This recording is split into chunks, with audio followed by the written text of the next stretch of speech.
Hello everybody, I'm Blazer Rebecca and welcome back to the Blue Rose. So I think we just heard the story about how the Templars of the Blue Rose came to be. Because of Lady Yvonne. And that's the whole story in short, yes. That doesn't really explain anything at all. She furrows her brows in discontent and continues to stare into the bonfire. In short, Lady Yvonne's prayer still exists, protecting the knights from fighting for her home.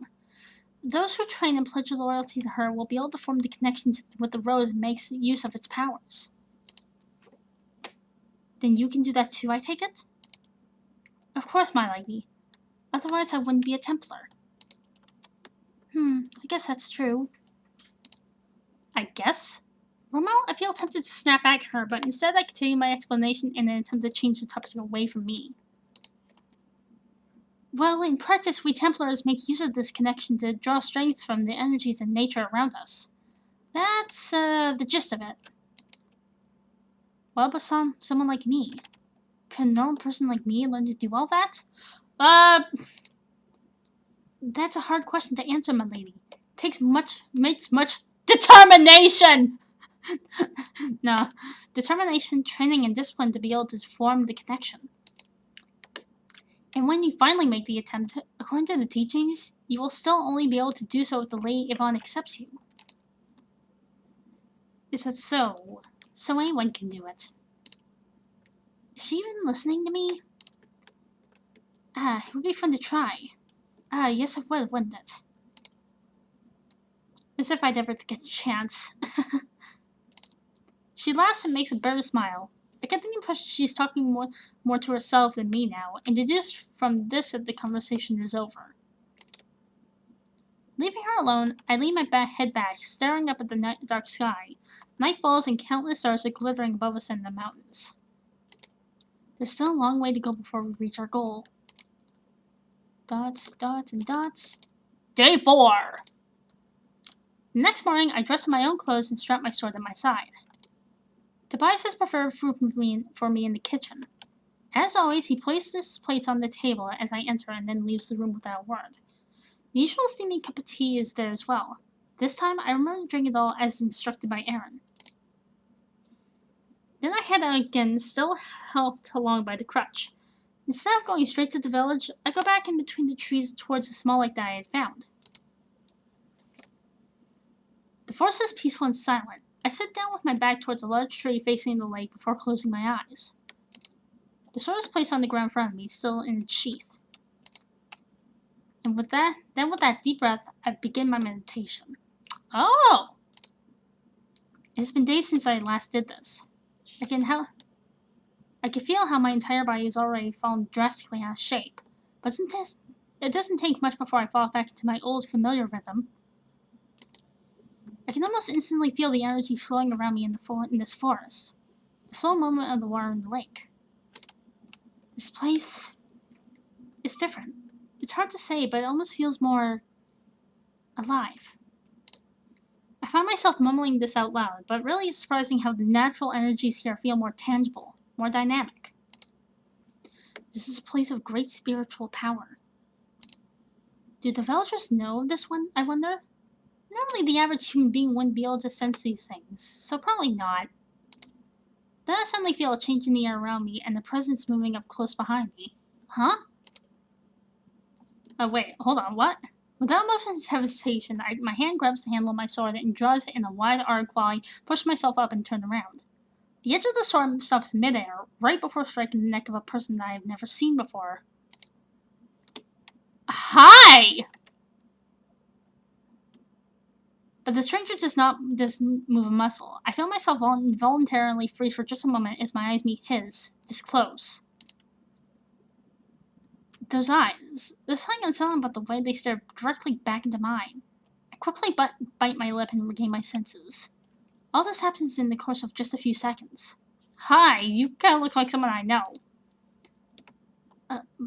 Move and you're dead. I don't know, something about your eyes and your hair, save for the orange tips of your hair, and you look like Simon. So you noticed. The sound of his voice almost succeeds in making me falter. Calm and cold. I narrow my eyes. I don't think this is Simon, though. Who are you? What are you trying to do sneaking up on me like that? The stranger draws back slightly from my sword while still keeping his eyes on me. He doesn't seem to be the least bit intimidated, as if what I do with my sword doesn't really matter to him. I was surprised. You're still here. What? I had not expected to see you here, so I watched, trying to figure you out. Wait, why? What do you mean still here? I was sure you would have been dead by now, so when I saw you here, I was truly surprised. I'm sorry? Until you came back again. I don't believe my ears as I stare back at the stranger. But this person has been following me? Why would you think I would be dead? The dragon, of course. What else? You saw it happen? My eyes widened in surprise. I had never heard Tobias mention anything about the attack, other than him finding me unconscious on the ground. I almost forget to keep my guard up. Yes.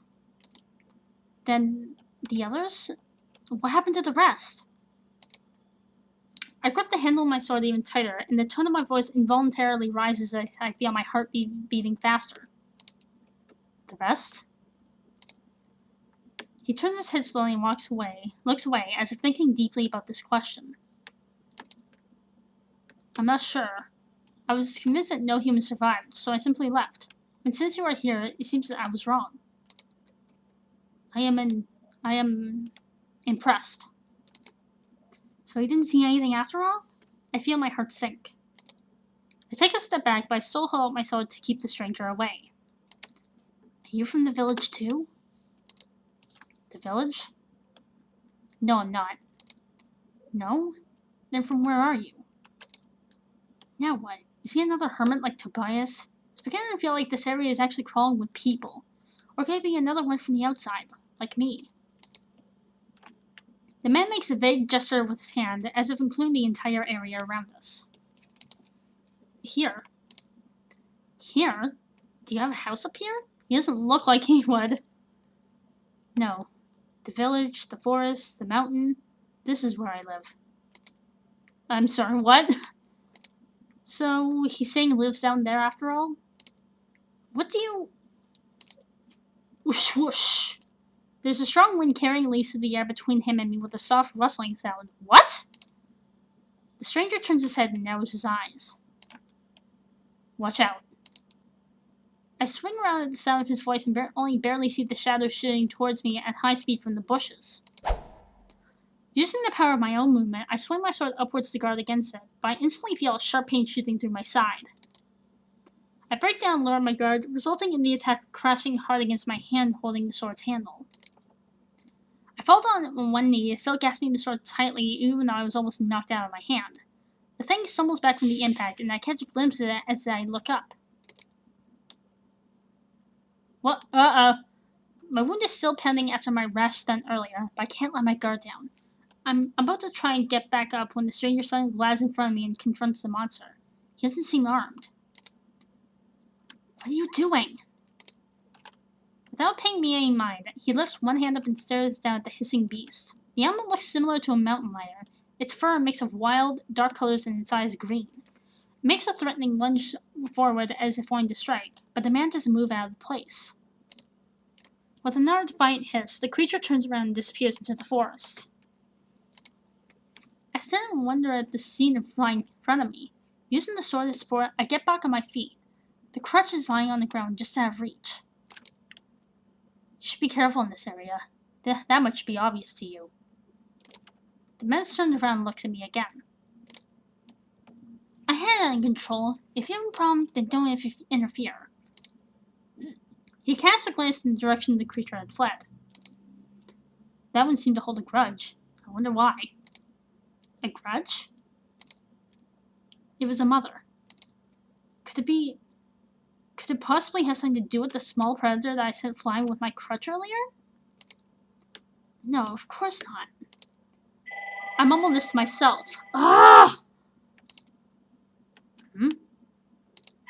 He looks up again as if I'm noticing something new. I too look around, trying to figure out what he spotted. Then suddenly he turns around and heads towards the trees.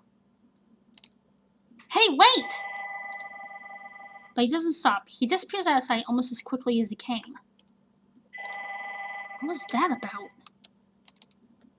Lena? Oh great, this guy!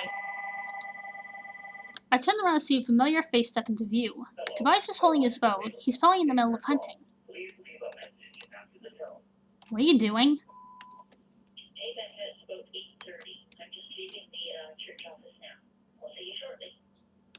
Great.